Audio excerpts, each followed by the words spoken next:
Hello and welcome to the concept zone बच्चों। तो आज मैं क्लास 10th का ट्रिग्नोमेट्री का नेक्स्ट लेक्चर लेके आया हूँ। तो बच्चों, आपको पता होगा ट्रिग्नोमेट्री का नेक्स्ट एक्सरसाइज आप ओपन करेंगे तो उससे पहले जो कॉन्सेप्ट दिया है उसमें आपको ट्रिग्नोमेट्री के एक्यूट एंगल पे पर्टिकुलर वैल्यूज दिए होंगे, मतलब एक टेबल दिया है आपको। ट्रिग्नोमेट्री ट्रिग्नोमेट्री इसमें आपको एक टेबल दिया होगा ऐसा, देखना ध्यान से। आपको ऐसा टेबल दिया होगा, यहाँ पे लिखा होगा साइन थीटा, फिर लिखा होगा कॉस थीटा, फिर लिखा होगा टेन थीटा, फिर लिखा होगा कॉट थीटा, फिर लिखा होगा सेक थीटा और लास्ट में लिखा होगा कोसेक थीटा। फिर यहाँ पे ऐसा लिखा होगा 0 डिग्री, फिर आपका होगा 30 डिग्री, फिर आपका होगा 45 डिग्री, फिर होगा यहाँ पे 60 डिग्री, फिर नेक्स्ट होगा यहाँ पे 90 डिग्री। ये टेबल आपको दिया होगा। अब इसके वैल्यूज दिए होंगे, तो इसका 0 दिया होगा, यहाँ पे 1/2 लिखा होगा, यहाँ पे 1/√2 लिखा होगा, यहाँ पे √3/2 लिखा होगा, फिर यहाँ पे लिखा होगा आपका 1। देन जस्ट उसका रिवर्स लिखा होगा, यहाँ पे 1 लिखा होगा, यहाँ पे √3/2, यहाँ पे 1/√2, यहाँ पे 1/2, फिर लास्ट में 0। फिर यहाँ पे लिखा होगा इन दोनों का रेशियो, तो ये 0 आया होगा, ये 1/√3 लिखा होगा, ये 1 लिखा होगा, ये लिखा होगा √3, ये लिखा होगा नॉट डिफाइंड। फिर इसका जस्ट उल्टा यहाँ पे लिखा होगा, इन्फिनिटी यहाँ पे आया होगा, √3 यहाँ पे होगा, 1 यहाँ पे होगा, 1/√3 होगा और यहाँ पे होगा आपका 0। फिर सेक थीटा जो होगा इसका रेसिप्रोकल होगा, तो 1 का रेसिप्रोकल 1 होगा और √3/2 का 2/√3 होगा और इसका √2 आएगा और इसका 2 आएगा और 0 का रेसिप्रोकल आता है नॉट डिफाइंड। फिर इसका उल्टा यहाँ पे लिखा होगा, इन्फिनिटी यहाँ पे होगा, 2 यहाँ पे होगा, √2 यहाँ पे होगा, 2/√3 यहाँ पे और यहाँ पे लास्ट में कितना होगा 1।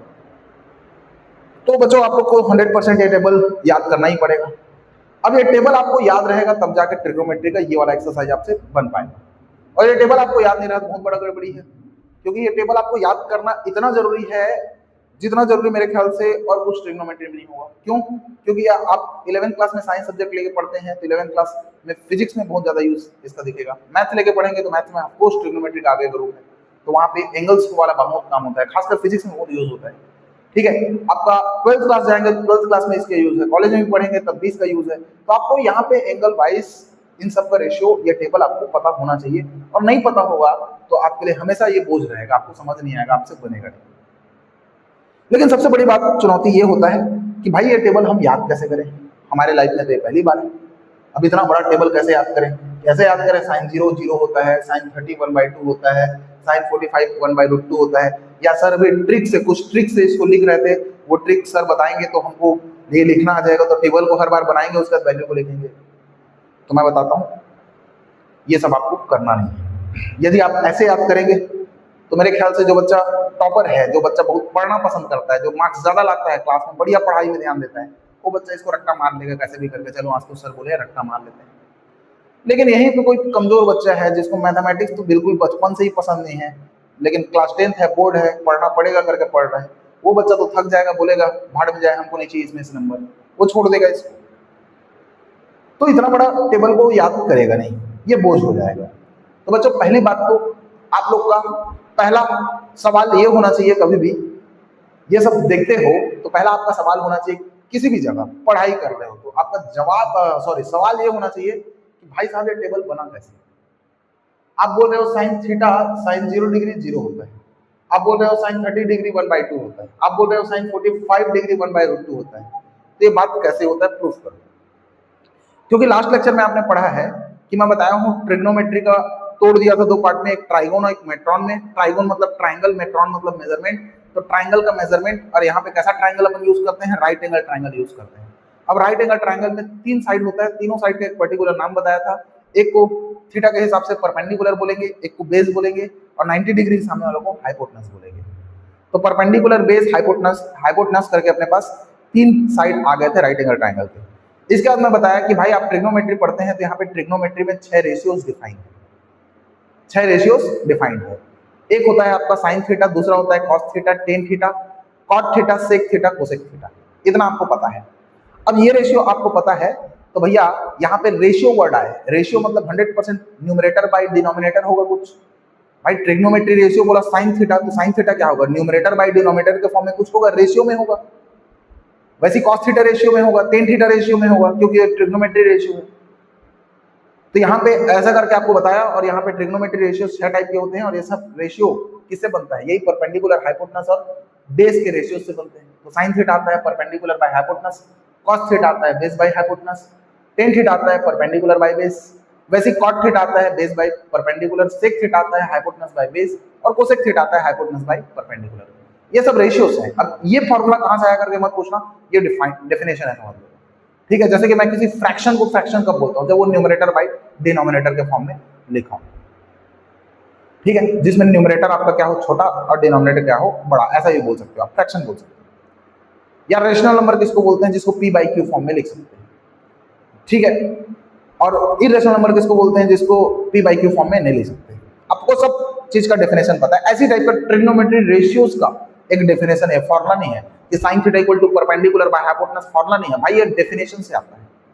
मतलब साइन थीटा किसको बोलेंगे, what is sine theta, trigonometry ratio में साइन थीटा एक रेशियो है ट्रिग्नोमेट्री, तो इसको कैसे डिफाइन करोगे, तो आप बोलोगे the ratio of perpendicular to the hypotenuse of right angle triangle is known as sine theta. तो साइन थीटा जो होता है वो परपेंडिकुलर और हाइपोटेनस के रेशियो को बोलते हैं। वैसे कॉस थीटा बोलते हैं बेस और हाइपोटेनस के रेशियो को बोलते हैं, इसीलिए इसको ट्रिग्नोमेट्री रेशियो बोला जाता है। और यहाँ पे तो रेशियो है, डेफिनेशन से आपको पता चला, उसको आप याद भी कर लिए, समझ भी गए कि भाई बेस बाय हाइपोटेनस आया तो मैं उसको कॉस थीटा बोलूंगा, उसका फुल फॉर्म कोसाइन होता है, ग्रीक वर्ड है, ये सब आपको बताया था पहले लेक्चर में। लेकिन यहाँ मैं बात कर रहा हूँ, ये टेबल आपको याद करना है, और ये टेबल को लिखने का भी ट्रिक होता है जिसको मैं बताऊंगा। बट आपको बहुत परेशानी किस चीज में पता है, आपको परेशानी है कि भाई यहाँ पे साइन 0 का वैल्यू 0 कैसे हुआ, साइन 30 डिग्री का वैल्यू 1/2 कैसे हुआ, साइन 45 डिग्री का वैल्यू 1/√2 कैसे हुआ। मैं आपको बता रहा हूँ बच्चों, आप यदि साइंस के बच्चे हो, यदि आप साइंस के बच्चे हो, मतलब कि साइंस मतलब आप मैथ्स वाले हो, चाहे आप बायोलॉजी पढ़ना पसंद करते हो, चाहे आप फिजिक्स पढ़ना पसंद करते हो, चाहे आप यहाँ पे केमिस्ट्री पढ़ना पसंद करते हो, या फिर कोई और सब्जेक्ट भी ले सकते हो, आपका सवाल होता है हमेशा कि भाई ये होता क्यों, ये होता क्यों, क्यों डाला करो। जैसे कि साइन 0 डिग्री 0 कैसे हुआ, साइन 30 डिग्री 1/2 कैसे हुआ, कैसे, क्यों, ये शब्द डालते जाओ, तब जाके आप सीख पाओगे। इसको रट्टा मारोगे तो मतलब का नहीं होगा, आपको लगेगा मैथ से कोई मतलब का नहीं, दिखता नहीं है, हमको बायो समझ में आता है भाई, सर समझाते हैं पूरा पूरा, है ना, बॉडी पार्ट्स के बारे में बताते हैं, इमेजिन होता है हमारे शरीर में, ऐसा वैसा पता चलता है, यूज है इसका करके। बट मैथमेटिक्स आपको दिखेगा नहीं। यदि आप मैथमेटिक्स को फॉर्मुला के हिसाब से पढ़ोगे तो मैथमेटिक्स आपको कभी दिखेगा ही नहीं, आपको मैथमेटिक्स बकवास ही लगेगा, अजीब टाइप का सब्जेक्ट लगेगा, हमेशा सब बोरियत सब्जेक्ट लगेगा। बट आप इसको हमेशा क्यों शब्द डाल के पीछे, उसका क्यों के पीछे जाओ, इसका क्यों के पीछे जाओगे, क्यों होता है ऐसा, ये क्यों होता है ऐसा, हर जगह डालते जाओगे और उसका जवाब पाते जाओगे, आपको ऑटोमेटिकली मैथमेटिक्स का यूज पता चलेगा, फिर आपको इंटरेस्ट आ जाएगा मैथमेटिक्स में। बहुत इजी और बहुत मस्त सब्जेक्ट होता है मैथ्स। बस मुद्दा ये है, नजरिया है, आप लोग बचपन से पढ़ने का तरीका आपको अलग है, इस कारण आपको टफ लग सकता है। खैर छोड़ो, मेरा जो मेन मुद्दा है इस टेबल को बताना कि भाई ये कैसे होता है, क्यों होता है, इन सब का वैल्यू कैसे आया, ये भी आपके एनसीईआरटी में दिया हुआ है। देखो, सबसे पहले बात करता हूं यहाँ पे 0 डिग्री के लिए, किसके लिए बात कर रहा हूँ, 0 डिग्री, फॉर 0 डिग्री। एक बात बताओ, मान के चलो मेरे पास एक राइट एंगल ट्राइंगल है, सर ये राइट एंगल ट्राइंगल है, मान चलो ये एंगल कितना है, थीटा, इसको मैं बोल दूंगा परपेंडिकुलर, इसको मैं बोलूंगा बेस, ये 90 डिग्री है, सामने वाला बोलूंगा हाइपोटेनस। आप समझने की कोशिश करना, यहां पे मान के चलो मैं इसी को ले लिया, ऐसा थीटा है तो थीटा कुछ एंगल ले लिया, एंगल ले लिया तो मान चलो एंगल कितना हो गया, 60 डिग्री, कितना हो गया, 60 डिग्री। क्लियर बात। अब मान के चलो यही एंगल को मैं क्या करूंगा बताओ, कम करूंगा तो क्या हो जाएगा बताओ, ये 60 डिग्री था तो यहाँ कितना हो जाएगा बताओ, ये 45 डिग्री। मान के चलो और इस एंगल को कम कर रहा हूँ तो क्या हो जाएगा बताओ, आपका यहाँ पे गिर के 30 डिग्री। फिर ये एंगल को और कम कर रहा हूँ, ये कितना हो गया, मान चलो यहाँ पे आके 15 डिग्री। फिर यहाँ पे आप देखोगे और एंगल कम करूंगा तो यहाँ पे आ जाएगा कितना बताओ, ये आ जाएगा आपका 5 डिग्री। फिर और एंगल को कम करूंगा तो कितना हो जाएगा बताओ, यहाँ पे आके ये हो जाएगा कम, यहाँ पे आके कितना हो जाएगा बताओ, यहाँ पे हो गया मान चलो 2 डिग्री। उसके बाद फिर और कम करूंगा तो क्या हो जाएगा बताओ, ये दोनों कोलैप्स कर जाएगा। मान चलो ट्रायंगल का नामकरण करते हैं, ये ए है, बी है, सी है, ए है, बी है, सी है, ए है, बी है, सी है, ए है, बी है, सी है, ए है, बी है, सी है, ए है, बी है, सी है, तो ए बी और यह क्या आ जाएगा, सी। तो आप ध्यान से देख रहे हो यहाँ पे एंगल ज्यादा था तो हाइट ज्यादा था, परपेंडिकुलर, परपेंडिकुलर बोला ना। देखो एंगल ज्यादा है 60 डिग्री, तो परपेंडिकुलर ज्यादा है। एंगल जैसे ही कम हुआ परपेंडिकुलर का साइज कम हो गया। फिर एंगल कम हुआ देखो 30 डिग्री, तो और परपेंडिकुलर कम हो गया, और कम हुआ और कम हो गया, और कम हुआ और कम हो गया, और कम हुआ और कम हो गया। तो थीटा देखो 60, 45, 30, 15, 5, 2 डिग्री, थीटा कम होते जा रहे हैं, तो परपेंडिकुलर का लेंथ क्या हो रहा है बताओ, कम होते जा रहा है। कम होते होते होते होते लास्ट में क्या होगा, परपेंडिकुलर जीरो। क्या हो गया, जीरो। सेम टू सेम आप देखेंगे हाइपोटेनस इतना बड़ा था, हाइपोटेनस अब कम हो गया, और कम हो गया, और कम हो गया, और कम हो गया, और कम हो गया, और यहाँ पे क्या हो गया, बेस के बराबर आ गया। तो यहाँ पे क्या हुआ, यहाँ पे हुआ क्या है, तो जब यहाँ पे आपका थीटा कितना हो गया बताओ, जीरो, और थीटा जीरो हुआ है, तब यहाँ पे आपका परपेंडिकुलर भी क्या हो गया बताओ, जीरो। इसका साइज कितना था, वो जीरो हो गया, और जो बेस है वो हाइपोटेनस के इक्वल हो गया। बेस और हाइपोटेनस इक्वल मतलब बेस कौन है बताओ यहाँ पे, ए बी, और हाइपोटेनस कौन है बताओ, ए सी। कोलैप्स कर गया, कोइंसाइड कर गया। तो आपको समझ में आया होगा क्या, at 0 degree angle, at 0 degree angle क्या होता है, क्या होता है, परपेंडिकुलर, परपेंडिकुलर जो होता है वो जीरो हो जाता है, और जो बेस होता है वो हाइपोटेनस के इक्वल आ जाता है, हाइपोटेनस के इक्वल आ जाता है। ये आपको समझ में आया। दूसरा बात ये पता चला आपको, है ना, जब मैं in triangle, in right angle triangle मैं क्या कर रहा हूं, यदि मैं थीटा को क्या करता हूं, कंटिन्यूअसली डिक्रीज करता हूं, कहां तक बताओ, 0 डिग्री तक। तो भाई यहाँ पे परपेंडिकुलर भी डिक्रीज करता है, कहां तक डिक्रीज करता है बताओ, जीरो के होते तक। और यहाँ पे हाइपोटेनस भी क्या होता है बताओ, यहाँ पे डिक्रीज करता है, हाइपोटेनस भी डिक्रीज करता है, कहां तक बताओ, जब तक कि हाइपोटेनस बेस के बराबर ना आ जाए। और एक बात याद रखना, किसी भी राइट एंगल ट्राइंगल में हाइपोटेनस का लेंथ सबसे ज्यादा होता है as compare to base in perpendicular. Hypotenuse हमेशा ज्यादा होगा, hypotenuse is always greater than perpendicular, hypotenuse is always greater than base. But यहाँ पे नहीं बोल सकते परपेंडिकुलर बेस से बड़ा होगा कि बेस परपेंडिकुलर से बड़ा होगा, ये दोनों पॉसिबल है, ये दोनों हो सकता है, कभी ये बड़ा होगा, कभी ये बड़ा होगा, कभी परपेंडिकुलर बड़ा हो सकता है, बेस छोटा हो सकता है, कभी बेस बड़ा हो सकता है, परपेंडिकुलर छोटा हो सकता है, बट हाइपोटेनस हमेशा परपेंडिकुलर और बेस से बड़ा होगा, ये बात ख्याल रखना। लेकिन इन सब मुद्दा से बाहर आते हैं और इसको देखते हैं कि 0 डिग्री सेल्सियस के लिए मेरे को पता चल गया, क्या बताओ, डिग्री सेल्सियस नहीं, सॉरी गलती हो गया, 0 डिग्री एंगल के लिए आपका परपेंडिकुलर क्या हो गया बताओ, जीरो, और बेस इक्वल आ गया हाइपोटेनस के। आप देखे हो यहाँ पे, अब यहाँ पे ट्रिग्नोमेट्री रेशियोज को लाते हो तो आता है आपका साइन 0, कॉस 0, टेन 0, ठीक है। तो साइन होता है परपेंडिकुलर बाई हाइपोटेनस, कॉस होता है बेस बाई हाइपोटेनस, टेन होता है परपेंडिकुलर बाई बेस। आप देखेंगे परपेंडिकुलर क्या है बताओ, जीरो, जीरो एंगल पे क्या होता है, जीरो, तो जीरो हो जाएगा अपॉन हाइपोटेनस, तो क्या देगा आपको, जीरो। बेस और हाइपोटेनस क्या होता है, तो बेस और हाइपोटेनस इक्वल, तो दोनों इक्वल हो जाएगा, तो बेस अपॉन बेस मान लो, इसको कट के कितना देगा 1। और यहाँ पे परपेंडिकुलर क्या हो जाता है बताओ, जीरो एंगल पे जीरो हो जाता है, नीचे में बेस है तो जीरो बाई बेस क्या होगा, जीरो। अब यहाँ पे है आपका कॉस 0, कॉस हो गया ना। अब आता है यहाँ पे कोसेक ले लो, कोसेक 0, सेक 0, और एक आता है आपका कॉट 0। तो भैया कोसेक क्या होता है, इसका उल्टा, परपेंडिकुलर बाय हाइपोटेनस है, तो ये होता है हाइपोटेनस बाय परपेंडिकुलर। तो हाइपोटेनस किसके इक्वल है बताओ, बेस के।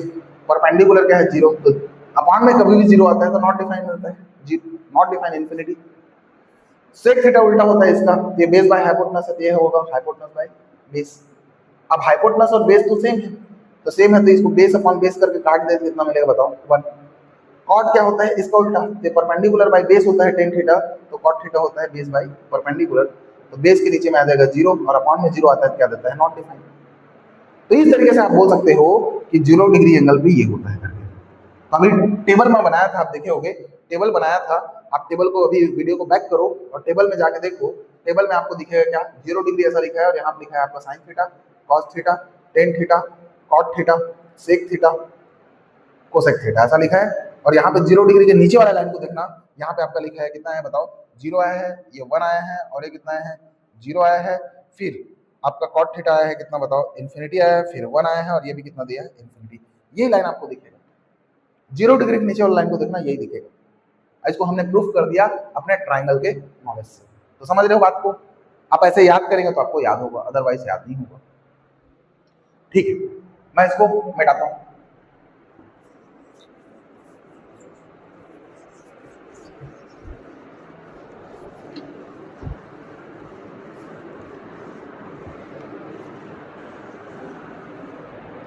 अब इसी तरीके से मैं बात करता हूं इसके बारे में आपके सामने, for 90 degree angle, 90 degree angle के बारे में बात करते हैं, ठीक है। अब मान चलो अभी बताया राइट एंगल ट्रायंगल है ऐसा, ये थीटा है, हाइपोटेनस परपेंडिकुलर बेस ये 90 डिग्री, ठीक है। मान चलो फिर से वहीं से स्टार्ट करते हैं, मान चलो एंगल छोटा लेते हैं इस बार, एंगल क्या लेते हैं, छोटा, ऐसा ऐसा, ये एंगल लेते हैं इस बार अपन छोटा, छोटा स्टार्ट करते हैं, मतलब मान चलो 30 डिग्री से स्टार्ट करते हैं, 30 डिग्री है, ये 90 डिग्री, ये परपेंडिकुलर बेस है, हाइपोटेनस। अब मान चलो थीटा को बढ़ाता हूं, अब थीटा को बढ़ाऊंगा तो सीधी सी बात है एक सड़क के इधर आ जाएगा, जैसे कि ऐसे सीढ़ी रहता है, सीढ़ी देखो ऐसे सीढ़ी रहता है, ऐसे ऐसे। अब सीढ़ी को मैं इसको ऊपर उठाऊंगा, ऐसे उठाऊंगा तो मेरे ये इधर आए कि नहीं आएगा। जैसे कि मान चलो ये सीढ़ी है, ऐसा सीढ़ी को ऐसा रखा हूं दीवार में, अब इस सीढ़ी को मैं इसको ऊपर खींच रहा हूँ और इसको इधर खींचूंगा, क्या हो जाएगा बताओ? तो ये वाला पार्ट इधर आ जाएगा, यहाँ पे आ जाएगा, और ये वाला पार्ट ऊपर चल जाएगा ऐसा।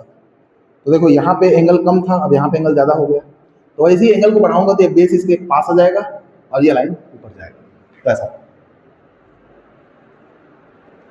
हो जाएगा। तो ये वाला एंगल 30 है, तो मान लो ये कितना हो गया बताओ, 60 डिग्री।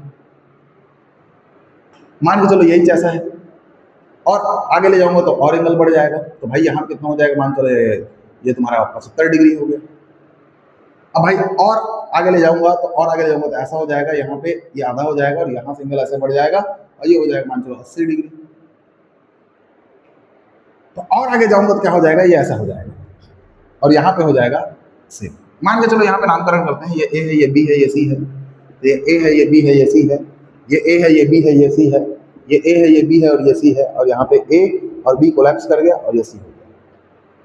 ध्यान देखेंगे कि perpendicular base hypotenuse, perpendicular base hypotenuse, perpendicular base hypotenuse, perpendicular और बेस, सॉरी उल्टा उल्टा लिख दिया यार, यहाँ पे हाइपोटेनस, यहाँ पे बेस, यहाँ पे हाइपोटेनस, यहाँ पे बेस, यहाँ पे आएगा हाइपोटेनस, यहाँ पे आएगा बेस, तो बेस हो गया 0।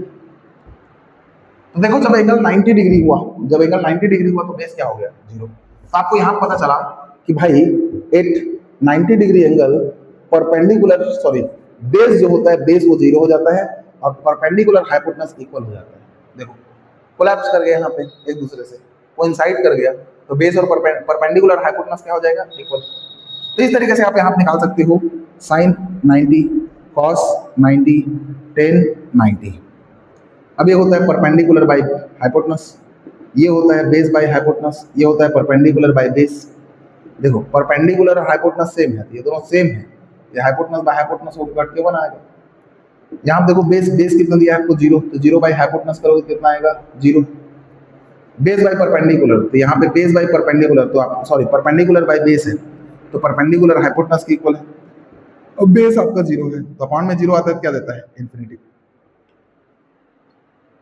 वैसे यहाँ पे ले लो कोसेक 90, यहाँ पे सेक 90, यहाँ पे आप ले लो कॉट 90। तो कोसेक उल्टा होता है इसका, परपेंडिकुलर बाय हाइपोटेनस होता है हाइपोटेनस बाय परपेंडिकुलर। तो सीधी सी बात है, हाइपोटेनस परपेंडिकुलर तो सेम है, तो हाइपोटेनस बाय हाइपोटेनस कट के कितना देगा, 1। सेक इसका उल्टा होता है, बेस बाय हाइपोटेनस है तो ये होगा हाइपोटेनस बाय बेस। अब हाइपोटेनस आपका कितना है, तो हाइपोटेनस तो वही परपेंडिकुलर के इक्वल है, अब बेस 0 है तो अपॉन में 0 आता है, तो नॉट डिफाइन देता है। कॉट होता है क्या, तो कॉट इसका उल्टा हो जाएगा, परपेंडिकुलर बाय बेस है तो ये बेस बाय परपेंडिकुलर। अब बेस कितना है, 0 बाय परपेंडिकुलर करोगे तो क्या देगा, 0। तो आप फिर से वही टेबल निकाल के देखिए, और टेबल निकालने के बाद यहाँ पे लिखा होगा साइन, कॉस लिखा होगा, टेन लिखा होगा, कॉट लिखा होगा, फिर सेक लिखा होगा, फिर लिखा होगा कोसेक, और यहाँ पे 90 डिग्री आखिरी में लिखा होगा, और 90 डिग्री के जस्ट नीचे यहाँ पे 1 लिखा होगा, देखो यहाँ पे 1 है, फिर लिखा होगा 0 लिखा होगा, फिर लिखा होगा नॉट डिफाइन, फिर लिखा होगा यहाँ पे 0, फिर लिखा होगा इन्फिनिटी, और लास्ट टाइम लिखा होगा 1। देखिए आप टेबल निकाल के देखिए, आपको ये दिखेगा, आप इसको भी प्रूफ कर लिए 90 डिग्री।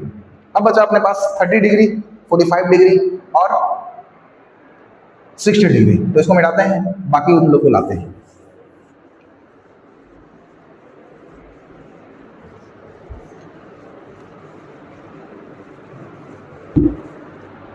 अब जैसे कि आप समझते हैं किसके लिए एंगल समझते हैं, समझना है आपको, थीटा 45 डिग्री के लिए। ठीक है, 30 और 60 का एक बार बन जाएगा, इसलिए 45 का देखते हैं। तो मैं यहाँ पे लूंगा एक स्पेशल ट्राइंगल, मैं लूंगा right angled isosceles isosceles triangle लूंगा। भैया राइट एंगल आइसोसेलेस ट्राइंगल क्या होता है सर? तो भैया इसका, इस ट्राइंगल का समझ लो बात को, ये एक एंगल 90 है तो ये वाला 45 रहेगा और ये वाला भी कितना रहेगा 45, तीनों एंगल का सम 90 180 आएगा। ठीक है, ये ए है, बी है, सी है। अब राइट एंगल आइसोसेलेस ट्राइंगल है तो इसके साइड्स भी क्या होंगे इक्वल।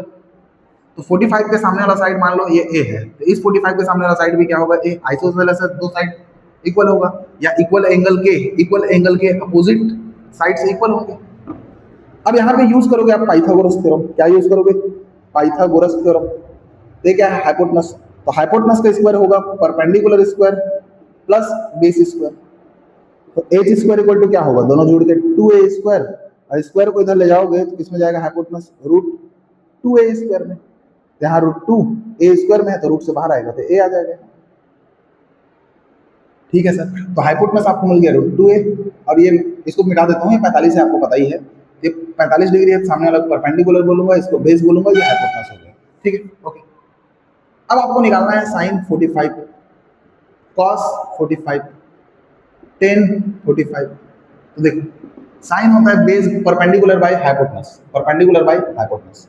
तो परपेंडिकुलर है a, हाइपोटेनस है रूट 2a, यहाँ से a कटेगा तो कितना आएगा 1 बाय रूट 2। कॉस होता है बेस बाय हाइपोटेनस, यहाँ बेस कितना है a, हाइपोटेनस कितना है रूट 2a, a कटेगा तो कितना आएगा 1 बाय रूट 2। टेन 45 क्या होता है? तो टेन थीटा होता है perpendicular by base, perpendicular by base, perpendicular भी a है, बेस भी कितना है a है, कट कितना देगा आपको 1। वैसे यहाँ पे आ जाएगा आपका कोसेक 45, सेक 45, और आ जाएगा यहाँ पे आपका कॉट 45। अब इसको लिखने का तरीका क्या है पता है? रेसिप्रोकल लिख दो। साइन का रेसिप्रोकल, तो इसका रेसिप्रोकल क्या आएगा? 1 बाय रूट 2 का रेसिप्रोकल रूट 2, इसका रेसिप्रोकल 1 बाय रूट 2 का रेसिप्रोकल रूट 2, और इसका 1 का रेसिप्रोकल कितना आएगा 1। ये ऐसे ही आ जाता है, रेसिप्रोकल से बात कर जाता है। ठीक है, तो आप यहाँ पे 45 डिग्री वाला में देखोगे वैल्यू साइन कॉस टेन का, तो यहाँ पे 1 बाय रूट 2 लिखा होगा, फिर 1 बाय रूट 2 लिखा होगा, फिर 1 लिखा होगा, फिर रूट 2, और अगेन यहाँ पे रूट 2 लिखा होगा। देख लो ये साइन वाले लाइन में, कॉस वाले लाइन में, टेन वाले लाइन में, कॉट वाले लाइन में, सेक वाले लाइन में, और कोसेक वाले लाइन में, ये आपको दिखेगा पीछे कर दे। ठीक है, अब बात करते हैं 30 डिग्री और 60 डिग्री का, 30 डिग्री और 60 डिग्री का।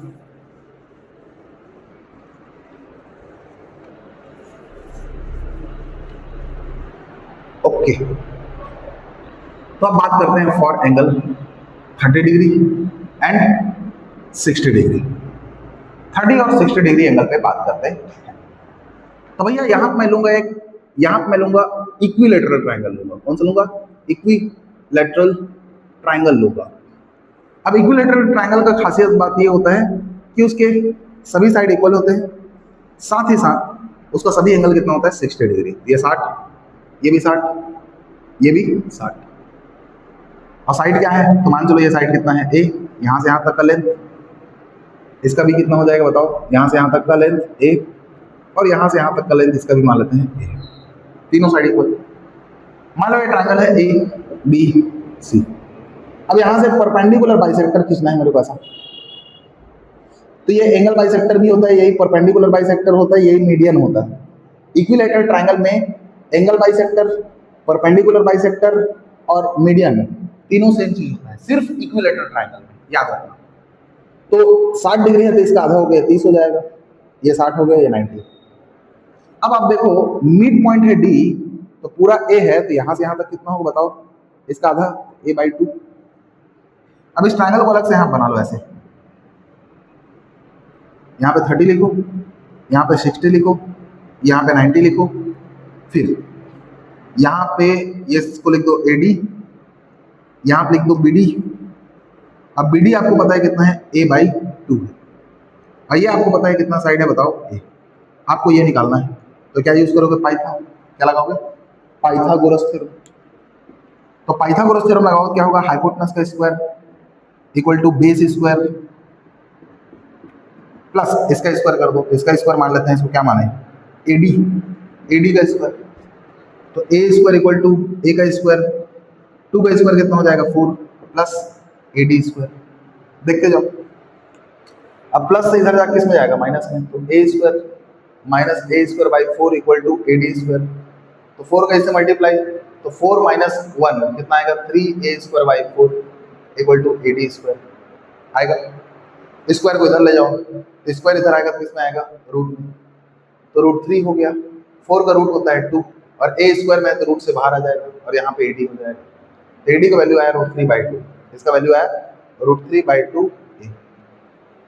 अब देखते हैं फॉर 30 डिग्री, फॉर 30 डिग्री के लिए देखते हैं, तो 30 डिग्री ऐसा है, देखो यहाँ पे 30 है, यहाँ पे 90 है, ये वाला वैल्यू ए है, ये वाला वैल्यू √3/2 ए है और ये वाला आपका है a/2।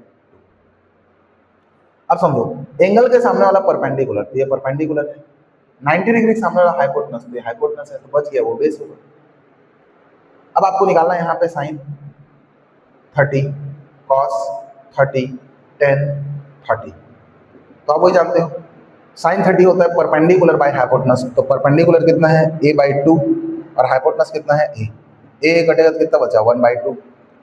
कॉस होता है क्या बताओ बेस बाय हाइपोटेनस, तो बेस कितना है यहाँ पे, तो √3/2 a और हाइपोटेनस कितना है यहाँ पे, 2 मिनट लाइट बंद लाइट बंद लाइट बंद।